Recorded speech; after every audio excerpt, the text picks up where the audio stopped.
The SAM is switched on. The battery has a life of only 60 seconds, in which time the operator must get lock-on to the target.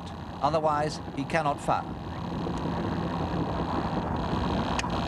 He does fire, but without lock-on, nothing happens.